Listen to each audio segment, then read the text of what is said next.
Supreme Court.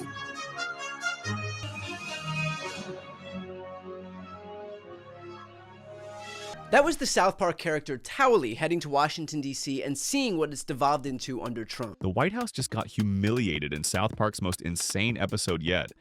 And it's as wild as it sounds. Tanks rolling through D.C., Trump statues taking over landmarks, because why not? If you thought South Park had run out of ways to shock us, they just took it to a whole new level. Wow! Washington Memorial! Ooh, the Capitol! South Park just turned Washington, D.C. into a war zone.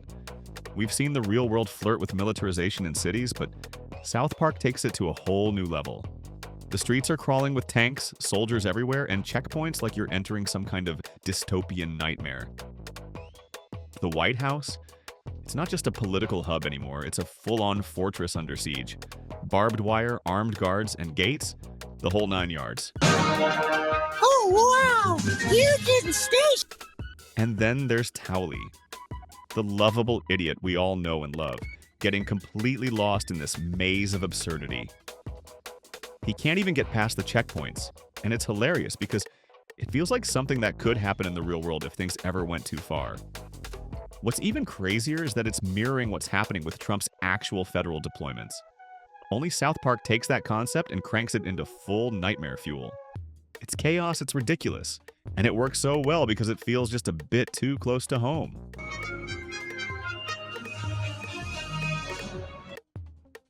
Then there's the real kicker, the monuments. South Park is never shy about taking jabs at American history, and this episode goes all in. The Washington Monument? Gone. The Lincoln Memorial? Not anymore. Instead, towering over D.C. are massive Trump statues, each one more ridiculous and humiliating than the last. It's like every piece of history has been replaced by a monument to ego. What's the best part? The infamous penis gag. The rules for getting too close to Trump's statues? Don't stare at them, and definitely keep your distance. The whole point is to make the White House and its occupant look so absurd that it's impossible to take seriously. He even joined the president-elect for dinner. And Meta spokesperson has confirmed this meeting. They said Zuckerberg, and I'm quoting, Zuckerberg was grateful for the invitation. So it sounds like a friendly get-together.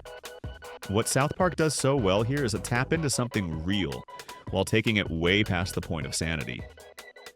They're not just poking fun at political figures or making jokes about power. No, they're showing us how close to the edge we are with a perfect blend of humor and horror. The whole thing is an exercise in turning political absurdity into a spectacle. And you know what? It works. It's so over the top, so exaggerated, and yet it's exactly the kind of humor that has made South Park so iconic over the years. It's not just about laughing at the chaos, it's about realizing how much of it is happening right in front of our eyes, only with a lot more tanks and a lot fewer boundaries. All right, everyone here to meet with the president, please make sure you have a reservation and that you have your gifts ready. As a reminder, please stay 5 feet away from the president at all times and avoid staring directly into his... Inside the White House, things are as absurd as they get. The world's top leaders, billionaires, and tech giants all in a humiliating line, desperately showering Trump with gifts, hoping for his approval like they're auditioning for a role in a bad reality show. There's Tim Cook, the Emir of Qatar, and Mark Zuckerberg, all standing there, offering whatever they think will keep them in Trump's good graces. All that gold-plated shit now. Yeah, it's basically tribute. Tim Cook. You're so innovative, and you definitely. And he just did something too, right? Like, yeah. Please accept this gift on behalf of Apple. But instead of feeling flattered, Trump's response? Thanks for the gift, you little baw. Now get out. It's not just funny, it's pure humiliation on display. These powerful figures are reduced to nothing more than sycophants, and it's all laid out for us to see. South Park doesn't hold back here. The scene completely exposes the hollow, transactional nature of political loyalty, and the pathetic lengths people will go to in order to hold on to power. It's a game where the stakes are high, but the players are nothing more than pawns, and the only thing that matters is kissing up to the guy in charge. I'm scared for the faith of the beloved Towelie. I'm in a hole. All right, put the towel in with the other gifts. Then we have Tully, who walks into the White House with a mission to convince Trump to legalize marijuana. Simple enough, right? Tully, the lovable fool, is all in with a noble cause, hoping to spark some change. But what starts as a fun and comedic plot quickly spirals into one of the darkest and most shocking moments we've seen in South Park. What no one expected was that Tully's mission would end in absolute disgrace. This isn't the triumphant Tully we're used to.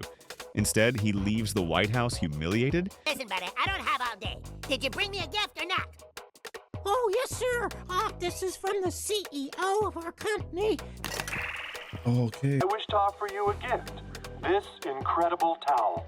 Hey, what? I'm sure it will I'm in a hole. Oh. All right, put the towel in with the other gifts. No. Misunderstand. Just because Trump is trying to normalize Americans to the concept of the military in our own cities does not mean it's normal. It is a naked power grab, and Trump knows that. South Park doesn't just make you laugh, it makes you think. And this episode is a perfect example. It's not just chaos for the sake of chaos. There's a sharp political punch hiding beneath all the absurdity. They're directly mirroring Trump's attempt to normalize the idea of militarizing U.S. cities. The twist? It's all happening in D.C., where the feds are everywhere, rolling through the streets like it's some war zone. But here's the kicker: crime rates in D.C. have actually been going down. So why are federal agents still patrolling the streets like it's the Wild West? That's where South Park's brilliance lies. The episode exposes the absurdity of sending in more law enforcement when the problem doesn't even exist. Is everything so militarized the way South Park presents it? Do you go outside and you see the National Guard all over the place? Well, I guess this is related to the fact that Trump was trying to clean up DC, right? Now, if you thought past seasons of South Park were edgy, season 27 completely blows that out of the water. It's like the show went nuclear, and it's impossible to ignore. Unlike the usual approach of roasting everyone equally, this season is sharper, more partisan, and doesn't shy away from going after one target: Trump. They've completely broken away from their old formula, and it's evident from the very first episode. No more playing it safe. South Park dives straight into federal crackdowns, immigration policies, and headline-making controversies without hesitation. Hundreds of members of the D.C. National Guard and some of their military vehicles at Union Station, where visitors coming into D.C. arrive, and along the National Mall between the Washington Monument and the Lincoln Memorial, primarily a destination for... They're not just poking fun, they're making bold, politically charged statements that feel more pointed than ever. Fans are loving it, and it's clear that this is the most politically aggressive South Park has been in years. The stakes are higher, the jokes hit harder, and the show's not holding back at all. If you thought the old South Park formula was enough, think again.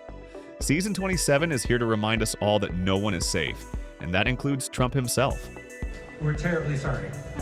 Whereas South Park, the LA Times says, is one of the most lucrative television series in the world. This $1.5 billion deal that Paramount inked. South Park's Season 27 is breaking records like it's nothing. The premiere episode alone hit 6 million cross-platform viewers, marking the show's biggest audience in 25 years. And if you thought that was impressive, episode 2 came in even hotter, surpassing the first with 6.2 million viewers, making it the highest audience share ever. This isn't just a fluke. South Park is clearly not slowing down. In fact, it's stronger than ever. The explosive ratings prove it. South Park still knows how to grab our attention. What's keeping everyone glued to the screen? It's the perfect mix of humor, controversy, and cultural relevance. The show is hitting hard with topics that everyone's talking about, and in a way that only South Park can. It's clear that despite all the craziness happening in the world, South Park has managed to stay ahead of the curve in both comedy and social commentary. Night, and the show savagely came for Donald Trump. There was this bit of Donald Trump in bed with Satan. There were quips made about what Donald Trump is working with below the belt. There was a Jeffrey Epstein. And it's not just the viewership numbers that are exploding. Social media is buzzing with clips, memes, and debates about this episode. The White House humiliation? It's all anyone can talk about. Longtime fans are calling this a return to South Park's glory days, when the show wasn't afraid to go after anything and everything without hesitation. South Park is so back, and nobody is safe from their scorn. There's no holding back, no matter how controversial the topic. Even younger audiences who may not have caught on earlier are rediscovering South Park thanks to its bold, in-your-face satire. And it's resonating. The show's fearlessness in tackling the most chaotic political times in recent memory proves it's still setting the tone for comedy. So, the big question is, which scene truly humiliated the White House the most? The tanks on Pennsylvania Avenue, the Trump monument swap, the VIP gift parade, or Towley's shocking moment? Let us know what you think in the comments.